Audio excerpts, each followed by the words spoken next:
आज आपण चाललेलो आहोत सांगलीला. सांगली जिल्हा आहे, त्या ठिकाणचा आटपाटी हा तालुका आहे. त्या ठिकाणी काळेवाडी शिवार, त्या ठिकाणी चिंचघाट डोंगर आहे. आता या डोंगरावर परिसरातले अनेक लोक सकाळी सकाळी मॉर्निंग वॉकला येत असतात, फिरायला येत असतात. आता तारीख आहे 31 ऑगस्ट 2022. आता या दिवशी पहाटे साधारण 5च्या सुमारास ताडाची वाडी या ठिकाणचे सोमनाथ इंगळे हे मॉर्निंग वॉकला या भागामध्ये आले होते. आता यावेळेस यांनी या ठिकाणी एका जखमी अवस्थेमधली एक गर्भवती महिला पाहिली.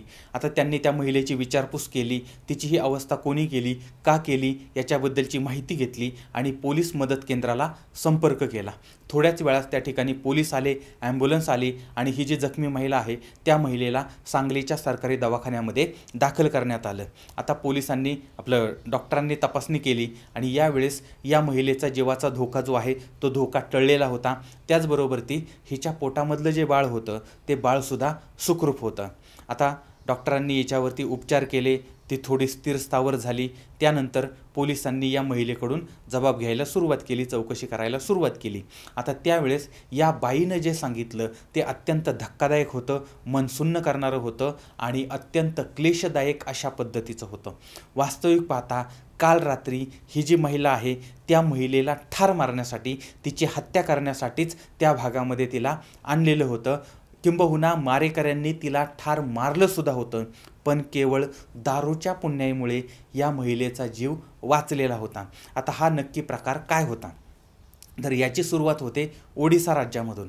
तर ओडिसा राज्य जे आहे त्या ठिकाणचा केंद्रापाडा हा जिल्हा आहे, त्या ठिकाणचं इंडोल नावाचं एक गाव आहे. आता त्या गावामध्ये किंवा त्या परिसरामध्ये या ठिकाणी राहणारा प्रद्युम्न कुमार जेना नावाचा एक तरुण आहे. आता या तरुणाचं लग्न प्रेमलता नावाच्या तरुणीबरोबर होतं. त्यानंतर यांच्या संसाराला सुरुवात होते आणि यांना मग पहिली मुलगी होते. आता यांना अपेक्षा होती मुलाची, पण पहिली मुलगी झाली. त्याच्यानंतर पुन्हा ती महिला जी आहे ती गर्भवती राहिली, तिला परत दुसरी मुलगी झाली. अशा पद्धतीनं त्यांना 2 मुली झाल्या. अपेक्षा होती मुलाची, पण झाल्या दोन्हीही मुली. आता त्याच्यानंतर हा जो परिवार आहे तो परिवार हा महाराष्ट्रामध्ये आलेला होता आणि मानखुर्द हा जो भाग आहे तर त्या भागामध्ये राहायला लागलेला होता. आता पती, पत्नी, त्यांच्या 2 मुली अशा पद्धतीनं हा चौकोनी परिवार होता. आता पतीचं जे ना प्लंबिंगचं काम होतं आणि तो जवळच्याच एका दुकानामध्ये कामाला होता. आता तिथं काम करायचा, पण त्याचं आता काम जरी तिथं असलं तरी पण त्याला वेगवेगळ्या साईडवरती जायला लागायचं आणि त्याला त्याचं काम वगैरे चांगलं चाललं होतं, पैसा वगैरे चांगला मिळत होता आणि प्रत्येक घरामध्ये कोणाचा ना कोणाचा तरी नळ लीक असतो किंवा पाईप लिकेज असतो किंवा पाणी गळत असतं. अशा पद्धतीच्या समस्या असतात आणि जर नवीन ठिकाणी घर असेल, म्हणजे नवीन घर असेल तर त्याचं प्लंबिंग वगैरे तर सगळं करायलाच लागतं आणि त्यामुळे हा जो धंदा आहे तो त्याचा तेजीत चाललेला होता, चांगला पैसा येत होता. आता त्याच्यातले काही पैसे तो घरी देत होता, काही पैसे त्याचे दारूवरती जात होते आणि काही पैसे इतर काही त्याचं म्हणजे त्याचे काही नाद वगैरे असतील तर त्या गोष्टीला जात होत्या. आता याच्यामध्ये हा जो पती आहे त्या पतीचा एक मित्र होता, त्याचं नाव आहे संपतराव एकनाथ गायकवाड. वय साधारणपणे 50-55चं आहे आणि हा सुद्धा याच भागामध्ये राहत होता आणि प्रद्युम्न आणि संपतराव यांच्यामध्ये चांगली दारू मैत्री होती, एकत्र बसायचे वगैरे आणि एकदम चांगले असे जवळचे मित्र होते. आता प्रद्युम्न याची बघा बायको चांगली होती, त्याचं संसार सुखाचा होता, संसार चांगला होता, मुलं चांगली होती, सगळं काही चांगलं होतं, सगळं म्हणजे पैसा अडका सगळं काही चांगलं येत होतं. पण असं सगळं असतानासुद्धा हा जो पती आहे तो एका बाहेर महिलेच्या नादी लागलेला होता आणि त्यावरून मग नवरा बायकोची सतत भांडणं होत होती, वाद होत होते. आता दोघांमध्ये तिसरा आला की गर्दी व्हायला लागते. आता या गर्दीमध्ये पती पत्नींचं प्रेम हरवून जातं आणि पाठीमागं उरतो फक्त वाद आणि वादंग. इथं सुद्धा तसंच झालेलं होतं. या पती पत्नीमध्ये भांडण होत होतं आणि यांना 2 मुली होत्या. या पतीला वाटत होतं की आपल्याला घराण्याला एकतरी वारस पाहिजे, आपला हा वारसा परंपरा वगैरे ही चालवण्यासाठी कोणीतरी मुलगा हवा आहे आणि त्यासाठी मग तो बायकोला सतत छळ करत होता, बायकोचा रागराग करत होता आणि तिला मारहाण करायचा किंवा या विषयावरती सतत तिला टचके टोमणे वगैरे देत होता आणि तिचा हा सगळा छळ चाललेला होता, मारहाण वगैरे. आता हे सगळं ती बिचारी बायको सहन करत होती. आता आपल्या 2 मुलींकडे पाहून त्यांच्यासाठी ती जगत होती, त्यांच्यासाठी. पण तिनं हे सगळं जे आहे म्हणजे नवरा त्रास देतोय, छळ करतोय वगैरे सगळं आपल्या सासरी गावाकडे वगैरे सांगितलेलं होतं.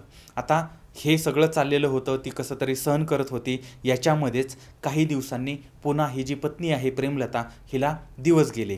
आता ही माहिती त्या पतीला कळली की आपल्या बायकोला दिवस गेलेले आहेत. आता याच्या कपाळावरती आठ्या उमटायला लागल्या, कारण अगोदरच 2 मुली आहेत आणि याच्यामध्ये जर आता तिसरी मुलगी झाली तर काय करायचं. आणि याला असं वाटत होतं की आत्तासुद्धा तिसरी मुलगीच होणार, कारण पहिली मुलगी झाली, दुसरी मुलगी झाली, आता तिसरीच मुलगी होणार आणि तिसरी मुलगीच होणार असं त्याला वाटायला लागलं. आणि त्यामुळे त्या बायकोचा छळ जो आहे तो अजूनच वाढायला लागलेला होता. आता एकदा हा प्रद्युम्न आणि त्याचा मित्र संपतराव, म्हणजे संपतराव गायकवाड म्हणजेच उर्फ संपत मामा, हे दोघंजण जे आहेत ते एकदा बसलेले होते. आता त्यावेळेस या पतीनं आपलं दुःख त्याला सांगितलं की माझ्या बायकोला फक्त मुलीच होत आहेत आणि मला ही बायको नको आहे आणि हिला मारून टाकू, कारण हिलासारखी मुली होतात आणि त्यामुळे तिला कसं मारायचं, काय मारायचं, अशा पद्धतीनं या दोघांच्यामध्ये चर्चा सुरू झाली. आता यावेळेस हा जो संपत मामा आहे त्यानं सांगितलं, म्हटलं की मी सांगलीचा आहे, आटपाटीचा आहे आणि आमच्याकडे असं मोकळं रान वगैरे, झाडी डोंगर वगैरे असलं सगळं आहे आणि त्यामुळे आपण काय करू, ही जी प्रेमलता आहे त्या प्रेमलताला गावाकडे घेऊन जाऊ आणि तिकडेच हत्या करू, कोणाला काही कळणार नाही, काही नाही, डोंगरात झाडीमध्ये तिला टाकून दिलं की विषय मिटला. अशा पद्धतीनं तिला मारून टाकायचं. म्हणजे बघा, हिला सारखे मुली होतात, पहिली झाली, दुसरी झाली, तिसरीसुद्धा मुलगीच होईल असं समजून तिला मारून टाकायचं असं यांनी ठरवलेलं होतं आणि त्या पद्धतीनं प्लॅन करायला सुरुवात केली. आणि या प्लॅनप्रमाणे यांनी तिला सांगितलं की आपल्याला साताऱ्याला जायचं आहे. आता कशासाठी, तर साताऱ्यामध्ये एक डॉक्टर आहेत आणि ते डॉक्टर गर्भलिंग परीक्षण करतात किंवा मुलगा आहे का मुलगी आहे हे तपासतात आणि आपल्याला सांगतात. आता यांच्याकडे आपल्याला जायचं आहे. आता या गोष्टीला प्रेमलतानी सुद्धा परवानगी दिली, तयार झाली, कारण तिचा सततचा छळ होत होता, सतत टचके टोमणे तिला सहन करावे लागत होते, मारहाण, या सगळ्यांमुळे ती वैतागली होती. आणि आता 28 ऑगस्ट 2022 या दिवशी हा जो संपूर्ण परिवार आहे तो परिवार म्हणजे पती पत्नी, त्यांच्या 2 मुली आणि संपत मामा याची इर्टिका गाडी, या इर्टिका गाडीमध्ये हे सगळे बसले आणि हे निघाले. आता मुलींना आपल्याला फिरायला जायला मिळतंय, म्हणजे आनंदी वातावरण सगळं झालेलं होतं की आपण आता कुठं साताऱ्याला वगैरे बाहेर फिरायला चाललेलो आहोत. हा सगळा लवाजमा त्या गाडीमध्ये बसलाय आणि साताऱ्यामध्ये आलेला आहे. आता या ठिकाणी त्यांनी मुक्काम केला आहे. आता याच ठिकाणी ते 1-2 दिवस राहिले, त्यांची इतर काही कामं होती ती सगळी उरकली होती. पण या सगळ्यामध्ये महत्त्वाचं काम होतं ते म्हणजे त्या बायकोची हत्या करायची होती, त्या प्रेमलताची हत्या करायची होती, तिला मारून टाकायचं होतं. पण आता निर्मनुष्य ठिकाणी कुठंतरी हिला घेऊन जायचं आणि तिला मारायचं आहे. आता याच्यासाठी ह्या दोन्ही मुलींना यांनी काय केलं, त्या मुक्कामाच्या ठिकाणी ठेवून दिलं आणि ती प्रेमलता आहे तिला सांगितलं की आज रात्री 1च्या सुमारास आपल्याला डॉक्टरांकडे जायचं आहे, म्हणजे मध्यरात्री डॉक्टरांकडे जायचं आहे, कारण डॉक्टर जे आहे ते दिवसा असं पद्धतीचं काम करत नाहीत आणि सरकारने सुद्धा हे जे लिंग तपासणी वगैरे आहे त्याच्यावरती बंदी घातलेली आहे आणि त्यामुळे अत्यंत लपून छपून आपल्याला हे सगळं काम करावं लागणार आहे. आणि ते सगळं त्याला सांगितलं आणि म्हटले मध्यरात्री आपल्याला निघायचं आहे. त्या पद्धतीनं मध्यरात्रीच्या सुमारास इर्टिका गाडीनं प्रेमलता, तिचा पती आणि संपत मामा हे सगळे लोक निघालेले आहेत. आता हा जो मामा आहे तो मामा याच भागामधला होता, त्यामुळे त्याला इकडली तिकडली सगळी माहिती होती. आता गाडीनं हे तिघही एका निर्मनुष्य ठिकाणी आलेले आहेत. आता त्या गाडीमध्ये यांनी दोरी, दारू वगैरे आणून ठेवली होती. आता एका निर्मनुष्य ठिकाणी ही गाडी थांबली. गाडी थांबल्यानंतर हे दोघंही त्या गाडीतनं खाली उतरले. खाली उतरल्यावरती यांनी दारू पिली. त्याच्यानंतर मग त्यांनी त्या पत्नीला खाली उतरायला लावलं. आता ती पण खाली उतरली, पण तिच्या मनात पण विचार नव्हता की असं काय आपल्या बाबतीत घडेल. आणि त्यावेळेस त्या प्रेमलताला तिच्या पतीनं आवडलं, तिला पकडलं आणि संपत मामा जो आहे त्यानं ती जी दोरी आहे ती तिच्या गळ्यामध्ये घातली आणि आता तिचा गळा आवळायला सुरुवात केली. आता दोघंही दारूच्या नशेमध्ये होते, मध्यरात्रीची वेळ आहे, आजूबाजूला कुणीही नाही आहे आणि या अंधारामध्ये तिचा जीव घ्यायचं काम या ठिकाणी चाललेलं होतं. 2 पुरुष मिळून तिची ताकद किती आणि या पुरुषांची ताकद किती, अखेर यांच्या ताकदीपुढे तिची ताकद कमी पडली आणि एका बाजूला फास होता, दुसऱ्या बाजूला यांनी तिला मारहाण पण केलेली होती. यामुळे ती आता निश्चित पडलेली आहे, बेशुद्ध पडलेली आहे. पण हे जे 2 बेवडे आहेत त्या बेवड्यांना वाटलं की ही आता मरण पावलेली आहे आणि त्यामुळे मग आता ही मेली असं समजून यांनी तिला बाजूच्या दरीमध्ये टाकून दिलं आणि त्यानंतर गाडी काढली आणि हे दोघंही निघून गेले. आता इकडं नंतर ती प्रेमलता जी आहे तिला काही वेळानं शुद्ध आली, पण ती प्रचंड घाबरलेली होती, कारण जो आपला जीवनसाथी आहे त्यानंच आपल्यावरती असा हल्ला केलेला होता. हे सगळं अनपेक्षित होतं. ज्याला आपण मामा म्हणजे मुलींचा मामा म्हणजे आपला भाऊ समजत होतो, त्याच मंडळींनी आपल्या बाबतीत अशा गोष्टी घडवल्या आणि त्यामुळे तिला प्रचंड मोठा धक्का होता.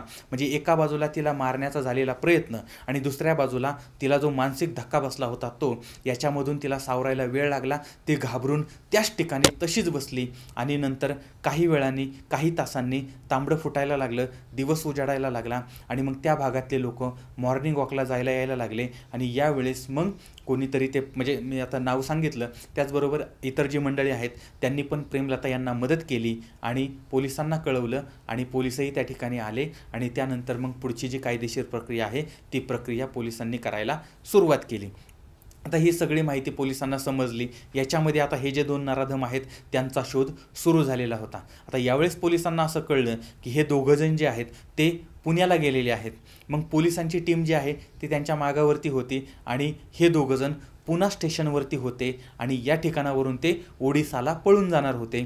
आणि त्याच्या अगोदरच पोलिसांनी सापळा रचला आणि या दोघांनाही अटक केलं, पकडलं. यांच्यावरती 307 आणि 34 प्रमाणे इतर जी कलमं आहेत त्या कलमांनी गुन्हा दाखल करण्यात आलेला आहे. आता या प्रकरणामध्ये मुलगा होत नाही म्हणून या पतीनं आणि त्याच्या सहकार्यानं बायकोची हत्या करण्याचा प्लॅन केला होता आणि त्याप्रमाणे तिची हत्या केली होती. पण दारूची पुण्याई बघा, त्यामुळे तिचा हा जीव वाचला होता. आता हे जे प्रकरण आहे ते प्रकरण मूल व्हावं यासाठी हे सगळं घडलं असं माध्यमातून समोर आलं. आता याच्यासाठी हेच कारण आहे का अजूनही इतर काही कारणं होती का, ह्या पतीचे काय अजून बाहेरचे संबंध वगैरे किंवा इतर काही गोष्टी असतील, तर हे कारण होतं. आता जे माध्यमातून समोर आलं ते फक्त मी तुमच्यासमोर मांडलेलं आहे, पण याचा तपास चाललेला आहे. कदाचित भविष्यामध्ये अजून काही वेगळी माहिती, नवीन माहितीसुद्धा आपल्यासमोर येऊ शकते. आता तुम्ही जर समजा या भागातील असाल, तुम्हाला जर याबद्दलची अधिक माहिती असेल तर ती सुद्धा कमेंट बॉक्समध्ये जरूर कळवा. या सगळ्या प्रकरणामधून आपण काय धडा घ्यायचा? पहिली गोष्ट कायम लक्षात ठेवा, ती म्हणजे आपला जोडीदार जर लायक नसेल, तो जर घातक असेल आणि आपल्या जीवावरती जर उठत असेल तर अशा व्यक्तींपासून दूर राहा. दुसरी गोष्ट, मुलगी होणं किंवा मुलगा होणं हे पत्नीच्या हातात नाही, त्याला सर्वस्वी पती जबाबदार आहे. पण तरीही आजही काही शिकलेले सवरलेले मूर्ख लोक त्या बायकोला दोष देतात, त्या महिलेला दोष देतात आणि तिचा छळ करतात. माझी सगळ्या डॉक्टरांना विनंती आहे की ही गोष्ट प्रत्येक वेळी त्या लोकांना समजून सांगा की याच्यामध्ये या महिलेचा काहीही दोष नसतो, नाहीतर विनाकारणच या सगळ्या महिलांना या सगळ्या छळाला तोंड द्यावं लागेल. हे कुठंतरी थांबलं पाहिजे. आणि जी डॉक्टर मंडळी आहेत किंवा जी तज्ज्ञ मंडळी आहेत किंवा जे प्रचार प्रसार करतात त्यांनीसुद्धा या गोष्टी लोकांच्या समोर आणल्या पाहिजेत. तिसरी गोष्ट, ज्या लोकांनी या प्रेमलताला मदत केली होती त्या सगळ्यांचे आपल्या DSDच्या वतीनं मी आभार मानतो. त्याचबरोबर ती जे उद्या भविष्यकाळामध्ये जर समजा अशा कोणी अडचणीमध्ये असेल, प्रॉब्लेममध्ये असेल, तर त्या व्यक्तीला सुद्धा आपण जरूर मदत केली पाहिजे. आणि जाता जाता महिला मंडळांना माझी विनंती आहे की स्वतःच्या पायावरती उभं राहा. कुणाचं ओझं बनून आपल्याला जगायचं नाही आहे, तर खांद्याला खांदा लावून जगायचं आहे. याबद्दल तुमचं मत काय आहे ते सुद्धा मला जरूर कळवा. पुन्हा भेटूया उद्या रात्री 8:30 वाजता एका नवीन क्राईम स्टोरीसह. तोपर्यंत धन्यवाद.